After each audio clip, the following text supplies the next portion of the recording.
मामला बैठा था। अरे एक दिन मैं कह रहा था कि सीता जी क्यों नहीं किसी को आती, राधा जी आए किसी को।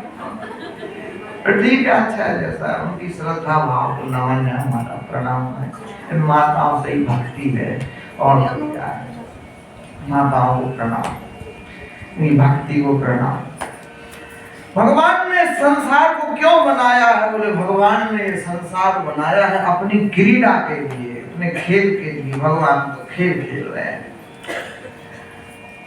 ऐसा हुआ कि भगवान ने ये संसार बनाया, श्री ब्रह्मा जी ने अपने अंगों से, अंग प्रत्यंग से प्रकट किया। जो मन से प्रकट हुए वो ब्रह्मा जी के मानस पुत्र कहलाए। पहले सार्वजनिक सृष्टि चलती थी। ब्रह्मा जी की छाती से धर्म का जन्म हुआ, ब्रह्मा जी की पीठ से अधर्म का जन्म हुआ। ठीक, मन से जो बच्चे जन्मे वो मानस पुत्र कहलाए श्री ब्रह्मा जी के। पहले मानसिक सृष्टि चलती थी, आजकल भी देखने को मिलता है। मोर है तो उसमें शारीरिक सृष्टि नहीं है, आंसू से मोर का जन्म होता है। एक आध समय मिलेगा तो विस्तार से बताएंगे। मोर के जीवन में काम नहीं, मोर रोता, मोरनी आंसुओं को पीती तो वो गर्भवती हो जाती। तो ये मानसिक सृष्टि। तो एक बार क्या हुआ, भगवान नारायण के दर्शन करने के लिए सनकादिक जाने लगे।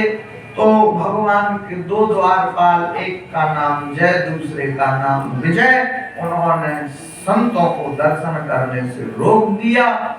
पूजा पाठ करने से किसी को नहीं रोकना चाहिए। जब संतों को दर्शन नहीं करने दिया तो संतों को क्रोध आ गया। भगवान के द्वारपाल होकर रोकते, लेकिन अभिमान आ जाता है। हम इतने बड़े पदाधिकारी, मालिक से ज्यादा अभिमान उसके नौकर को होता है, मंत्री जी से ज्यादा अभिमान उसके पीए को है, एमएलए को अभिमान कम है, उसके पीए को ज्यादा है। भगवान तो सरल है, भगवान के द्वारपाल। अरे हम जिसको चाहे दर्शन करने दें और जिसको चाहे दर्शन नहीं करने दें, तो ऐसे थोड़ी ना होता। सत्ता का दुरुपयोग ही विनाश का कारण। आया संतों को क्रोध, दिया श्राप, 3 बार दर्शन करने से रोका तो 3 जन्म तक बनोगे तुम दोनों दैत्य। शोरगुल होने लगा, रोने लगे।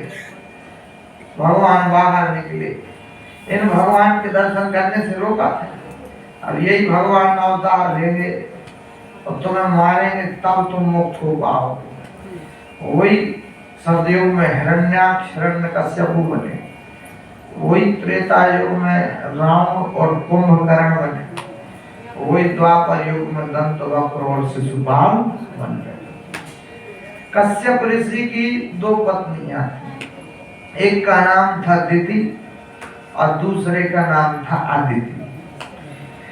एक दिन संध्या का समय, संध्या का जो समय है वो योग का समय है। आपने देखा, योग उजेला और अंधेरा जब एक होता है वो संध्या। अब आजकल तो क्या होता है, लिख देते हैं भजन संध्या रात्रि 10 बजे। अब 10 बजे कौन सी संध्या भैया? संध्या मतलब योग। संध्या के समय योग में लिप्त हो जाओ, ना कि भोग में लिप्त हो जाओ। और दिति जिद करने लगी कश्यप ऋषि से भोग में लिप्त हो जाओ, वो मना कर रहे। शंकर जी के गण विचरण करते हैं, ये समय उपयुक्त नहीं। दिन में भोग किया उम्र का पतन होगा, व्यक्ति का नाश होगा। दिन में भोग नहीं, रात्रि है उसकी।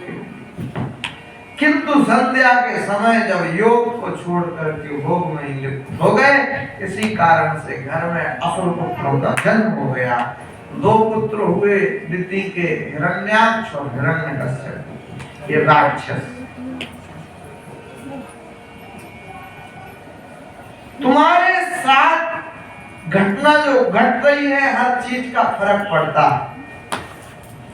हिरण्याक्ष हिरण्यकश्यप 2 राक्षस हो गए। अदिति के जो पुत्र हुए वो देवता कहलाए, देवता और दैत्य एक ही पिता की संतान है, माँ अलग अलग है और पिता एक है। कश्यप ऋषि की संतान देवता और कश्यप ऋषि की ही संतान दैत्य।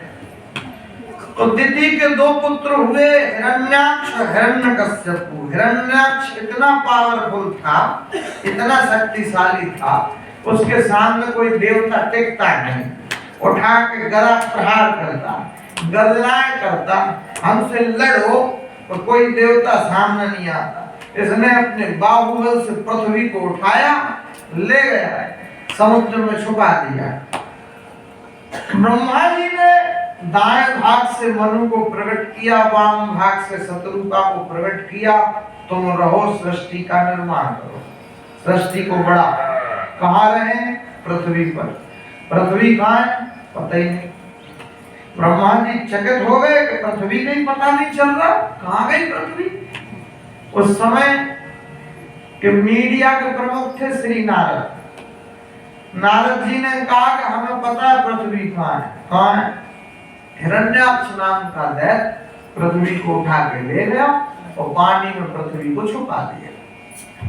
अच्छा, हाँ। ब्रह्मा जी ने जैसे ही सुना तो ब्रह्मा जी को छींक आई। ब्रह्मा जी की नासिका से भगवान वाराह का जन्म हो गया। देखते ही देखते इतना विराट रूप बना दिया। वाराह भगवान ने नारद जी से कहा चलो। नारद जी आगे आगे, अब वो तो सो रहा है हिरण्याक्ष। पृथ्वी को भगवान वाराह ने उठाया। जंगली सुअर, एक दांत होता है सुअर का, उस पर पृथ्वी को साधा, लगाई दौड़। अब वो जागा, वो तो गालियां देने लग गया। संस्कृत में गालियां भगवान को दे। नारद जी ने कहा ये गाली दे रहा, भगवान ने कहा मैं ले ही नहीं रहा। ये तो दे रहा, बोले मैं तो नहीं ले रहा। बोले ये तो दे ही रहा, बोले मैं तो ले ही नहीं रहा। यही समझदार है। कौन क्या दे रहा है उसको छोड़ो, तुम्हें क्या लेना चाहिए, यही महत्वपूर्ण है। पृथ्वी को एक तरफ रखा, दोनों के बीच में घनघोर युद्ध हुआ। भगवान ने कहा तुम ठीक कह रहे थे, हम तो वन में रहने वाले पशु हैं। सत्यम वयम भो वनगो चरा मृगायुष्मान मृगये ग्राम सिंहान। युद्ध के लिए तुम जैसे ग्राम सिंहों को खोजते फिरते हैं। दोनों के बीच में युद्ध हुआ, भगवान ने परास्त किया और हिरण्याक्ष नाम के दैत्य का वध कर दिया। बोलिए वाराह भगवान की। थोड़े धीरे से जयकारा बोलनी। बोलिए बाके बिहारी लाल की। थोड़े से